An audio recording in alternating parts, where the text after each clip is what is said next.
DNC 구독자 여러분 반갑습니다. 박 원장님입니다. 요즘 열대야가 도대체 언제까지 갈지 모르겠는데 날씨가 너무너무 덥죠. 제 주변 지인이 최근에 가족들이랑 베트남 나트랑 여행을 갔다 왔다고 했는데 나트랑보다 한국이 더 덥다고 하더라고요. 그 정도로 요즘에 날씨가 많이 더운데 이 더운 날씨에 실은 반려동물들도 더위도 먹고 하면서 체력들이 많이 떨어지고 또 반려동물을 케어하는 우리 보호자분들도 스트레스 지수도 올라가고 여러저래 생각들도 많아지는데 몸도 힘들고 하면서 좀 어려운 시기를 보내고 있는 게 아닌가 싶어 좀 안타깝습니다. 빨리 날씨가 풀려서 좀 시원한 시즌이 왔으면 좋겠다라는 생각이 듭니다. 제가 오늘 말씀드릴 내용은 림프종이라고 하는 종양과 관련된 이야기를 좀 하려고 해요. 제가 항암과 관련된 영상들은 예전에 좀 찍어둔 영상들이 있는데 요즘에 그 림프종 관련된 아이들이 저희 병원에도 많이 오고 또 그거와 관련해서 보호자분들이 이제 질문하시는 내용들도 좀 많이 있다 보니까 이거에 관련된 림프종만 가지고 좀 내용을 좀 축약을 해서 요약을 해서 우리 림프종 관리를 하시는 우리 보호자분들이 좀 보시면 도움이 되지 않을까 이런 생각이 들어서 오늘 영상을 촬영하게 되었습니다. 림프종은 강아지에서 어떻게 보면 이제 가장 흔한 종양 중에 하나고요. 고양이에서도 흔한 종양 중에 하나입니다. 강아지는 이제 멀티센트릭이라고 해서 겉에 있는 림프절들이 커지게 되는 형태가 가장 많고, 고양이 같은 경우에는 얼리멘터리 림포마라고 해서 복강에 있는 장에서 유래가 되는 림프종이 가장 많이 있습니다. 림프종이라고 하는 거는 림프종은 항암 치료에 대한 예후가 좋다 이렇게 얘기를 한다고 하면은 반은 맞고 반은 틀리다라고 이야기를 할 수 있는데 림프종은 어디에서 발현이 되느냐에 따라서 그 타입이 구분이 됩니다. 겉에 있는 체표 림프절들만 커져 있는 경우를 멀티센트릭 림포마라고 하고요. 그 다음에 종격던 림프절이 커지는 경우는 메디얼스티널 림포마, 내부 소화기계에서 문제가 생기는 거는 얼리멘터리 림포마, 간이나 비장에서 생기는 거를 헤파토스플래닉 림포마, 눈에도 생길 수가 있고 안구, 그 다음에 신장에도 생길 수 있고 뇌 쪽으로도 생길 수 있고 이렇게 되는 아이들을 익스트라 노달 림포마라고 하고, 피부에도 생기는 거를 큐테니어스 림포마 이런 식으로 여러 가지로 이제 나눠서 설명을 하게 되는데, 림포마 중에서도 특별히 예후가 좋고 치료가 잘 되는 형태의 폼이 멀티센트릭 림포마, 체포에 있는 림포절이 커지게 되는 형태가 예후가 가장 좋은 편이고요.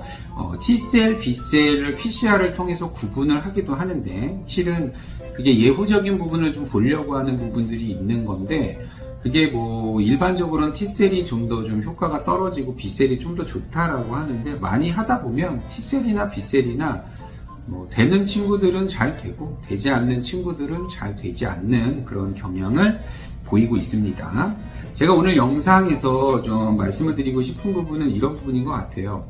림프종은 항암을 하면 무조건 낫는다. 그렇지 않습니다. 특히 얼리멘터리나 엑스트라 노달 타입의 림포마 같은 경우에는 항암을 하더라도 완치가 안 되는 경우들이 많이 있고요. 피부 타입의 큐테니어스 림포마도 항암을 한다고 완치가 다 되는 건 아닙니다.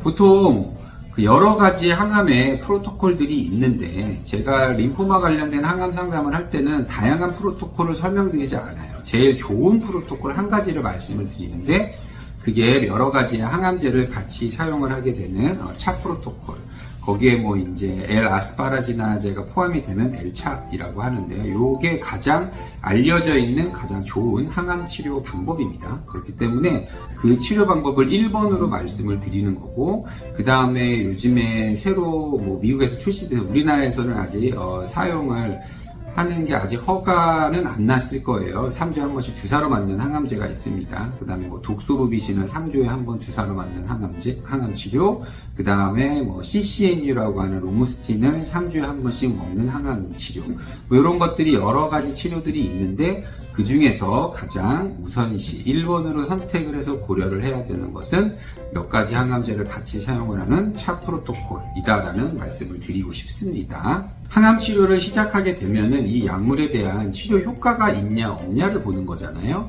보통은 최소 4차, 그 다음에 좀 길게는 8차. 요게 이제 인덕션 기간이라고 하거든요. 8번 들어가는 거.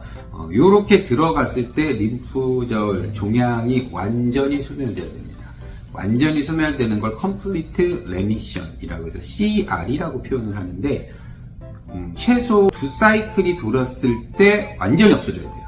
완전히 없어지지 않으면 그 친구는 4사이클을 다 돌려도 완치가 안 되고 대부분 재발이 됩니다. 릴랩스가 된다라고 해서 그때는 이제 레스큐 프로토콜이라고 다른 프로토콜로 넘어가야 되는데, 그 예후를 보려면은 최소 4번 그리고 많게는 8번 정도를 하고 평가를 해보셔야 돼요.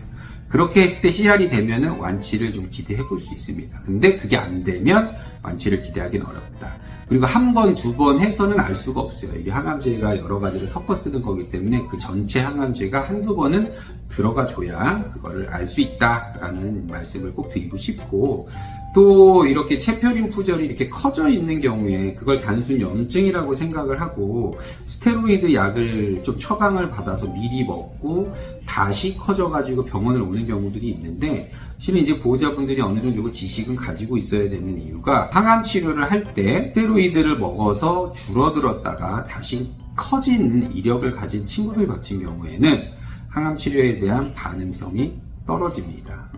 내성이 생긴다는 얘기예요. 그래서 그런 부분들이 보이면 그런 약물 치료를 하기에 앞서 빨리 검사를 하는 것이 제일 중요하다라는 말씀을 드리고, 검사하는 것 자체는 세포 뽑아가지고 세침 검사만으로도 림포마는 80% 정도의 진단이 가능합니다. 이제 나머지 20%가 좀 애매하게 나오는 경우에 PCR 검사를 하기도 하고 여러 가지 검사들을 하는데, 어쨌든 세포 검사가 제일 정확하고 그걸로 잘 안 되면 결국에 이제 조직 검사를 하게 되는 건데, 림프종은 절대 포기를 하시는 질환은 아니다라는 말씀을 드리고 싶습니다. 그래서 오늘 제 영상을 통해서 제가 드리고 싶은 말씀, 1번 림프종은 절대 포기를 하는 종양이 아니고 항암제의 반응이 다른 종양에 비해 우수하기 때문에 반드시 치료를 할 수 있으면 해주는 것이 좋다.